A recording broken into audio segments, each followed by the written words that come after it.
আপনাদেরকে অসংখ্য ধন্যবাদ। আজকে আমরা জানবো একজন খামারি কৃষকের ব্যাপারে, যিনি চকের মধ্যে হাঁস লালন পালন করেন।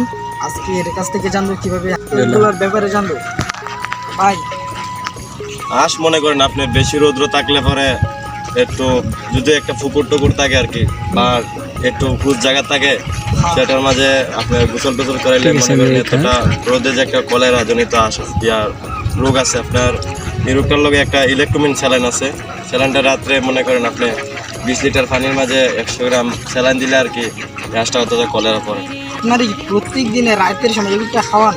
জি জি, বেশি রোদ্রে দিলে পরে আর কি খাওয়ান, বেশি রোদ্রে দিলে তারপরে খাওয়ান। ডিম ডিম দেই কীভাবে? ডিম আপনি মনে করেন যে এই শখের মাছ যাহা না হয় এটার থেকে ওই মাশাল্লাহ আস্তে আস্তে হানির উৎপাদন বাড়লে হাঁসের ডিম আস্তে আস্তে উৎপাদন। এর মধ্যে কি কোনো ইঞ্জেকশন দেওয়া হয় কি না ভাই? হাঁস যে ডিম দেয় এর মধ্যে কোনো ইঞ্জেকশন দেওয়া লাগে?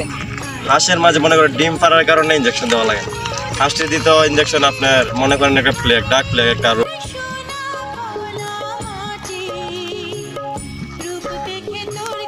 হাঁসে সবসময় চোখ মুজে থাকবো, এর লাগে আমরা প্রতি 2 মাস পর পর একটা ডাক প্লেগ এটা বলা হয়, 10 গ্রাম ওষুধ দিয়ে 100 হাঁস করা যায়। বুঝছি। আর এমনি প্রকৃতির মধ্যে হাঁস পালে কোনো অসুস্থ হয় না, আরো ভালো থাকে।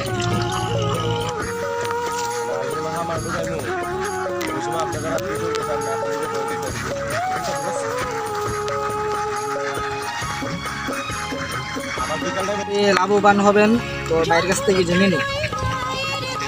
আমাদের মনে করেন যে যারা বুঝে বা ছোটো থেকে দেখতে হবে কিভাবে হাঁস পালতে হবে।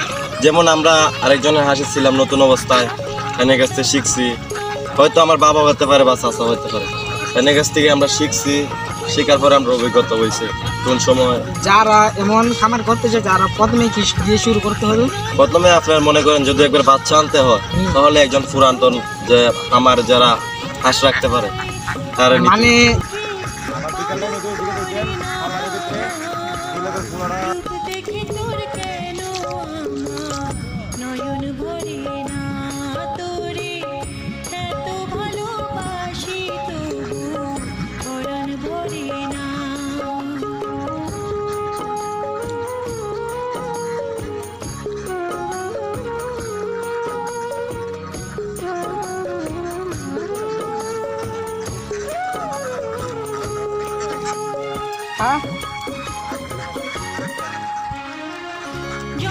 সম্মানিত দর্শক বৃন্দ, এতক্ষণ বাইরের কাছ থেকে যতটুকু জানলাম আলহামদুলিল্লাহ, তো আপনারাও জানলেন বাইরের কাছ থেকে।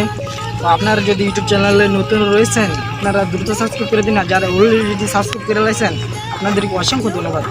সামনে নেক্সট কোনো ভিডিও নিয়ে হাজির হবো। তো বাই বাই, আসসালামু আলাইকুম।